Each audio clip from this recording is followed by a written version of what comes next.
What is executive search? It is the art of finding the right people at the right place, to the right place at the right time. And this is what people want to do for their companies, for their organizations. And they can do this by themselves or with our help. When they do this by themselves or with us, then they, first of all, they have an organization chart and they want to bring a new person in. So they have to ask their organization manager if they have the budget, if they have goals, if they have a position free. And then they start to go and find this new person. But how do they do that? There are basically 9 different steps to find a new person. It starts not really with a job description, but let's say it starts at the moment with a job description. So what is the job all about? And the job description, and then a search, then we contact people, then we go and pre-select the people, we go and interview people, we report on those people. Then we introduce them to the customer if we do it, or you introduce it internally to your line manager. Negotiate the compensation package and what they want to have, and then go and onboard these people after you negotiated correctly and to the benefit of all. So this is now one by one. What is a job description all about? A job description is not, I tell you once more, a job description is not an ad. An advertisement is not a job description. There are a couple of components already in, but it's not a job description. A job description is much more, first of all, a strategic point. And therefore, you should not look at people yet. You first look, what shall this position do? What vision shall they accomplish? What will we accomplish with this position? And what are the plans, the goals, the mission, the vision of this position? Then you go in describing the job, what they do every day. What do they bring along? What knowledge, what attitude, what behavior? And timing is crucial. When do we need this person to fulfill our budget, our needs? And what are we willing to give when this person gives something to us? So what is the compensation? What are the benefits? That has to be known before you even go to a search, because this already appreciates or depreciates people. Then you ask the line manager. So you have a CEO, they have a vision of this position. Then you have HR, human resources, who have another vision of this position. And then you have the line manager who this person should report to. And they may have another position as well, another idea what this position should do.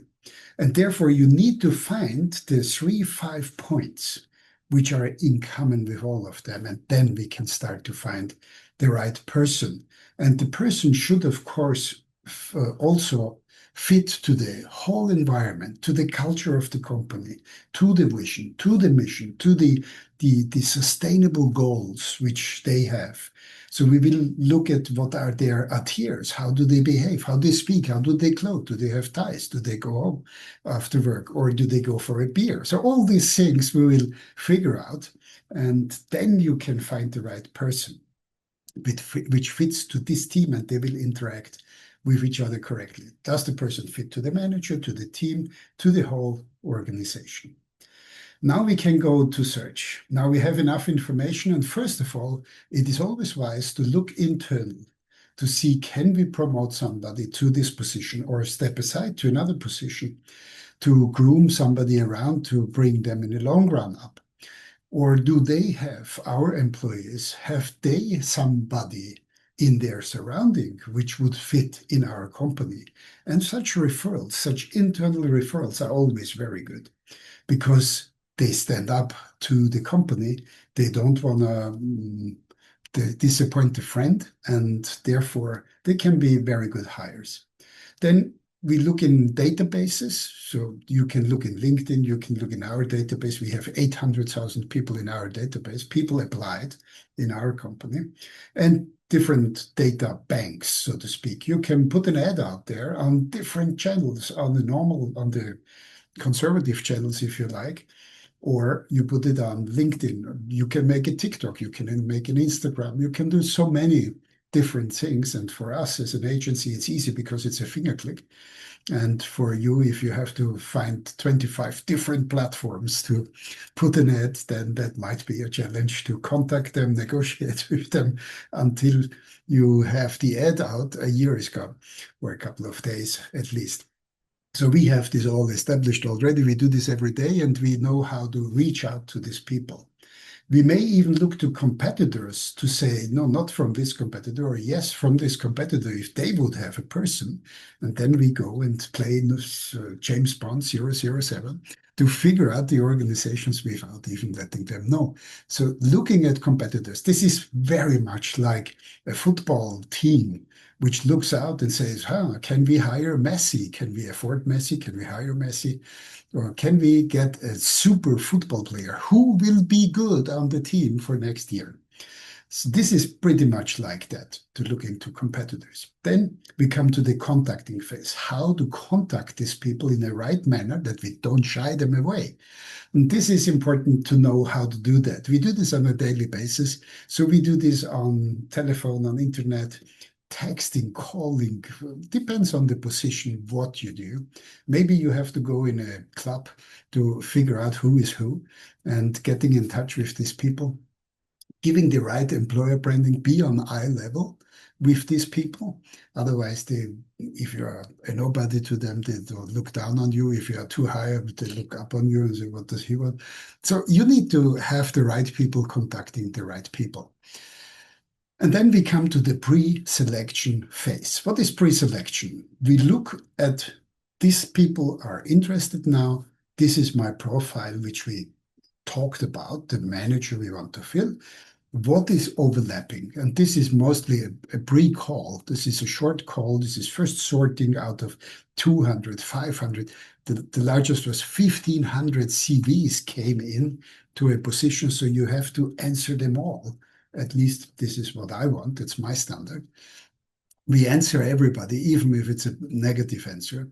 And so we sort them out. We evaluate the resume, which were sent to us, and we prepare a pre-interview. The pre-interview is an online interview or a telephone call where I ask the 3 to 5 most important questions to evaluate. Should we go further? Should we go in a deep dive to change your life or not?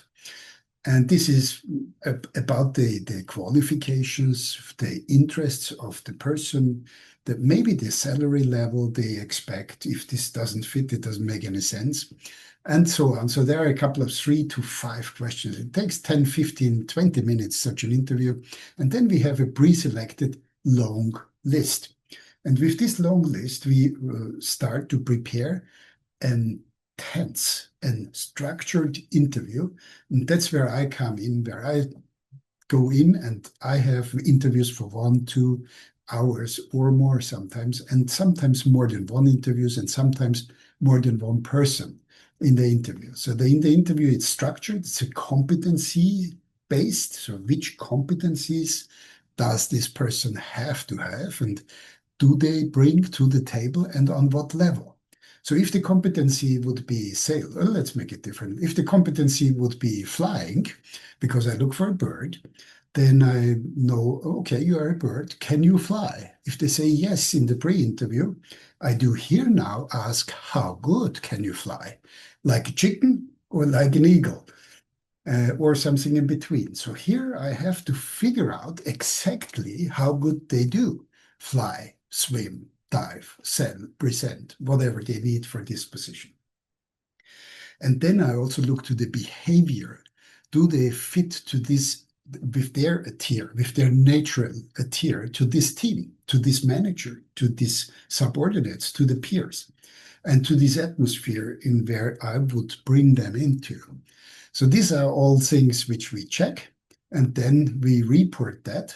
That can be a longer report, a shorter report, according to the customer's need, or if you do this internally, you may give a report verbally or in written. I do it more normally in written, and I give a verbal feedback as well.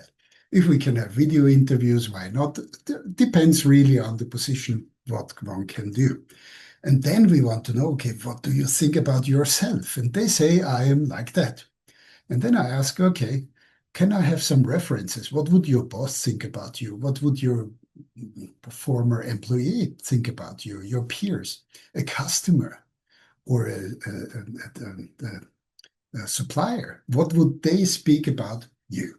And then I do some interviews with them. That takes 20, 30 minutes normally for each. And preparation, of course, and then we get some reports according to that. After all having done this, I figure out some one, two, three, five people which really fit to this position, in my opinion, from what I know and how I felt the whole environment. And then I report this and then I introduce these people. If the company says, yes, that looks like an interesting person, then we invite them and then we have them at the company. We negotiate maybe together, maybe I help, maybe not. And then we sign up the person and help them to start to bring them also to the onboarding. I can do this from the outside, or you have a good onboarding phase. It's always a good coaching session also to help in the onboarding phase for 1, 2, 3 months. This is what you can do all by yourself. You can go and say, I do all these 1, 2, 3, 4, 5, 6, 7, 8 points by myself. In reality, 9. And or you say, no, I need parts of it done by Andreas. And then I come in, or the whole thing. Then I come in and I'm an executive search consultant. What I do is I do C-level, so CEO, CFO, CEO, Chief Executive Officer, Chief Finance Officer, Chief IT Officer with some help of my team. So I do this I don't do it in 13 different sector groups. I do it in 3 sector groups myself alone, and I can do it with my team. And in the other sector groups, we can do it with my team. I do C-level, I do mid-level management, and I do specialists in certain areas. And you can see also the earnings of such people. My sectors, as I mentioned already, industry, retail, and consultancy. I was in all 3 sectors active myself. I was in retail, I was in the industry for over 10 years, and I was in consultancy business all my life, so to speak. That can be a law company, that can be a consultancy, business consultancy company. It can be a tax advisor. They all have such bureaus where they have also some hierarchies and where I can help them on the upper level management positions. We can also divide this, as we have 800 employees in ISG and we are in 49 countries. We can divide in the industry and the levels. We can also say in what specific fields are they? Are they IT? Are they sales, marketing? You name it, production, logistics, and so on. And we find a consultant who is specialized on such positions, and they help me then to fulfill these positions on the competencies and ask the right questions. We give a guarantee, so if you work with me, you can do it alone, but if you work with me and if I do the whole process, if I select the people, pre-select the people and give you a report, then I give you up to 6 months guarantee for a person. So if I made it wrong, you made it wrong because I have seen the people, you have seen the people, but we both were wrong. And we all were wrong, maybe more people have seen. Then I replace the person for once if we all have something not seen correctly. Who I'm looking for? Who do I talk to mostly? I talk mostly to business owners. I talk to CEOs. I talk to non-executive boards. If this is a large company, a shareholder, a stock option company. And then I speak with the non-executive board member who are responsible for placing the executives. Or I speak with HR managers. I speak with regional managers because they look to different countries. They need a country manager there. They need a whole board in the other country or in sections. So normally I speak with HR people, owners, CEOs, or with regional managers or board members. These are the best. So now one more point why I do not like to call myself a headhunter.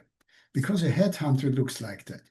And I do not shoot people. I do not jail people. I do find the best in people and bring them to their dream job.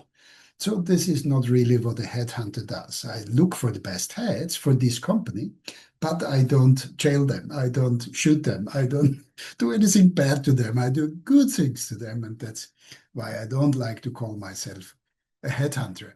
In the modern days, they would look like this. So I look for you, look forward to you, that we see each other, and who knows? Talk to me whatever you need. If you need parts or the whole thing, I would be glad to meet you and see you soon. Bye bye.